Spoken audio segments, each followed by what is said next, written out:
Hey guys, so welcome back again to our YouTube channel, Han and Kai. So today's video, we're gonna share, diba? As I said before, if I will refund my 50%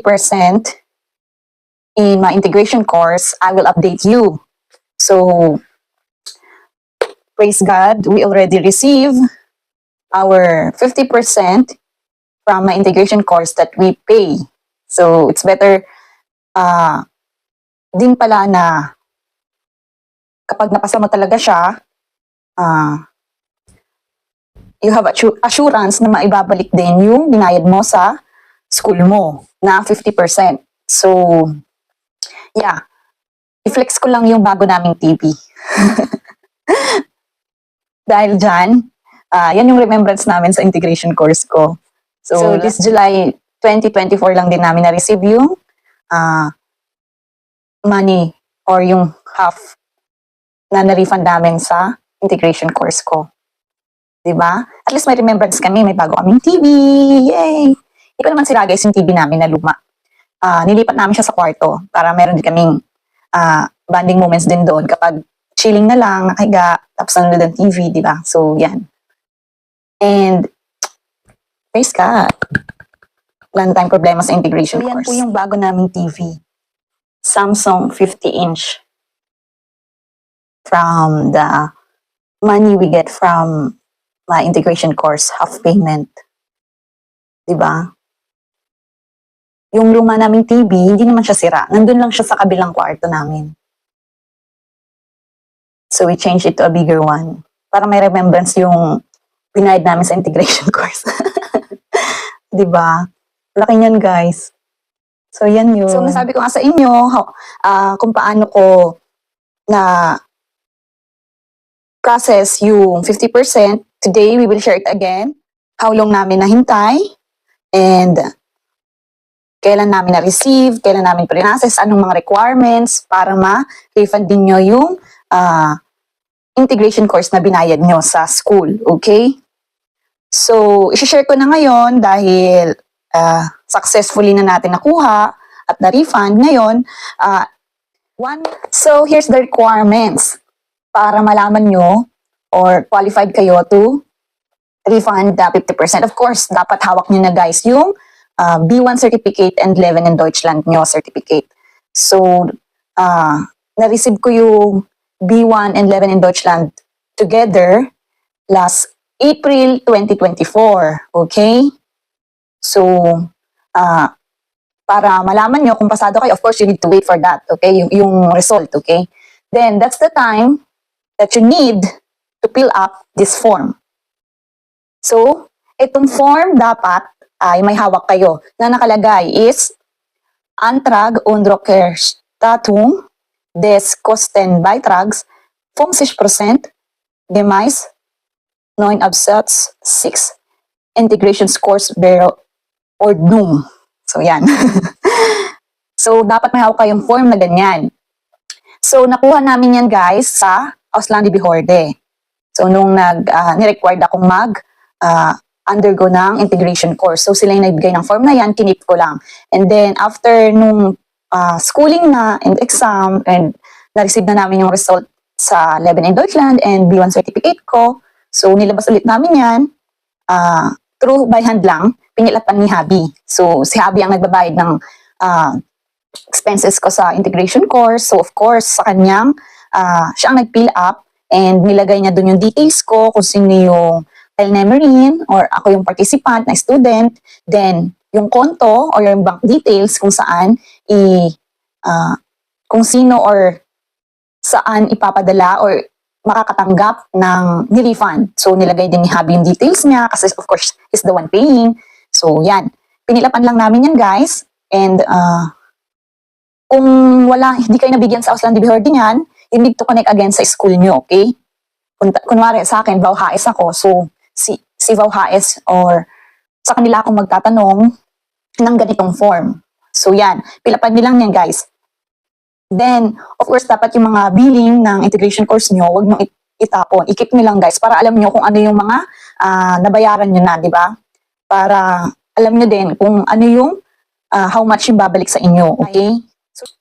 So yung libro ay sa inyo talaga yon dahil hindi naman siya part ng binayaran natin sa school. Personal yun. Kumbaga yung school lang talaga as in yung billing ng invoice ng school ninyo. Yun lang yung 229. Okay? Every module. Okay? So nag-start ako from A1.2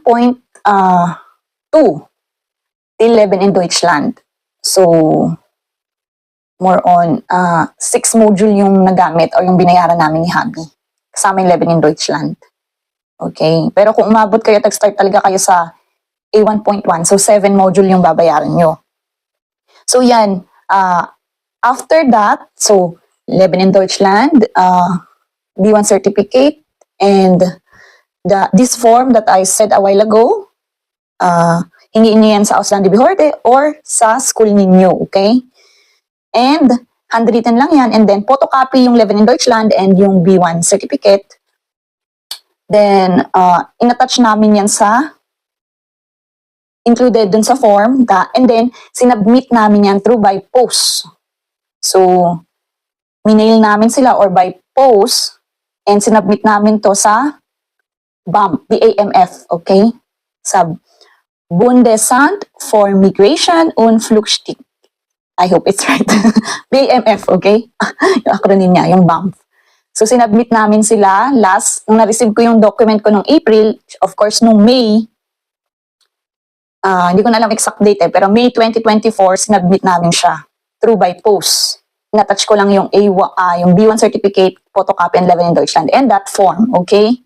So, yun lang guys. Tapos, hinintay namin, sinubmit namin siya ng May 2024, 2 months, June, July, okay, exact. 2 months, 60 days din. 2 months, July, we receive. And so sabi ko nga, July na-receive namin sa account ni Habi. Pero June, guys, after 1 month, padala sila ng letter. Si BAMF. So ito yung letter. Nakatunayan, na-receive nila at they informing me na marirefund ko yung 50% one of this day. So from June na padala rin sila na nag-response sila na they received the letter and accepted ako na marirefund ko yung 50%. So ito yung letter na yun, June. Then July, ito yung huling letter, and then July na-receive na namin sa konto ni Habi. And yun na yung TV. So yun lang guys. Ganun lang kadali. And ganun lang kabilis ang process. Learn to wait lang talaga kasi May sinubmit namin, then naka-receive kami ng letter June na they are accepting the documents that we submit, and one of this day marireceive na namin sa konto ni Habi yung 50%. So, huwag niyo na alamin guys kung magkano yung 50%. Basta i-total niyo yung 229 kung ilang module yung binayaran nyo, tapos 50% nun. Divide nyo lang sa 2. Kunwari, 222 module B1 ka na pumasok and 11 in Deutschland. So 3 module. So 229, so mga nasa 780. So kalahati nun. Kalahati nung 700 plus na yun. So ako kasi A1.2, so hanggang 11 in Deutschland. So malaki-laki din yung na-refund namin ni Habi. And praise God, tapos na tayo sa integration course. And wala na tayong problema sa aking residence permit. At least maayos ko na yung longer stay natin dito. Hindi na siya 1 year lagi. Kasi 1 year lang dito sa area namin. So kung mag-submit ako by October or November ng aking documents for residence permit, mabibigyan na nila ako ng longer stay kasi meron na tayong 11 in Deutschland and B1 certificate. So yeah, praise God. Praise God talaga, one tick lang siya. So also guys, we want to share and we want to say thank you as well dahil 4K or 4,000 subscribers na tayo. Yay! Praise God. So, thank you guys. We cannot do this without you, and we cannot because of this hard work. And sabi ko yun nga, if we cannot do this without you. Kasi kung wala kayo dyan, walang Han and Kai, di ba? So si Habi kasi nasa work kaya hindi siya makasama sa akin dito sa vlog. So but then we want to say thank you guys for the 4,000 subscribers and for more pa in the future na magjo-join din sa atin. And thank you for supporting us and enjoying our small adventures and travels and tips and some information about German Filipina living here in Germany. Also, some information about other countries, Schengen, that we share here. And thank you dahil nakatulong ito sa inyo and to give you ideas. Kung hindi dahil sa inyo, hindi rin ako mapupush or hindi rin si Habi mapupush. Kami dalawa, of course, Han and Kai, hindi kami mapupush na gumawa nitong vlog kung hindi dahil sa inyo. So we really thank you guys for supporting us and love us. And this 4,000 will be grow and grow as time goes by. Okay? So thank you so much, guys. Thank you talaga. So in our next video, I hope my hubby will join as well for the saying as well thank you with you guys. So but for me, because as you see, I'm always here with you na laging nasubaybay, ako yung lagi niyo nakikita. So thank you guys talaga. So in our next vlog, hopefully si Habi din ay makapag-say ng thank you sa inyo.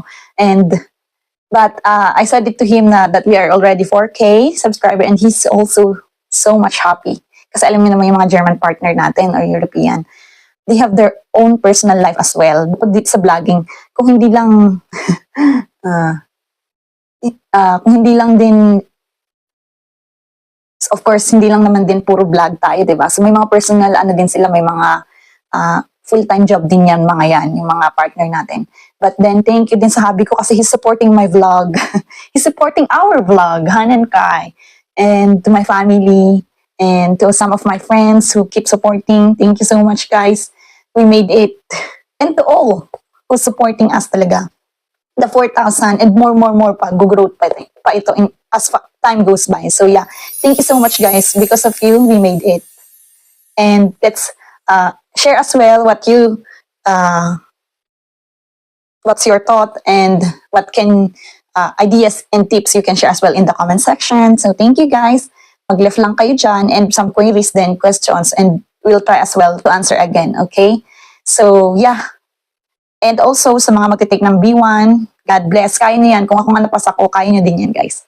You can do that as well. Aral lang. And talagang nandyan yung hardship and yung sacrifices talaga. And focus lang sa study. Talagang nandun tayo sa moment na nakakasad kapag hindi maganda yung schreiben natin or yung expression natin. But as prayer din, di ba?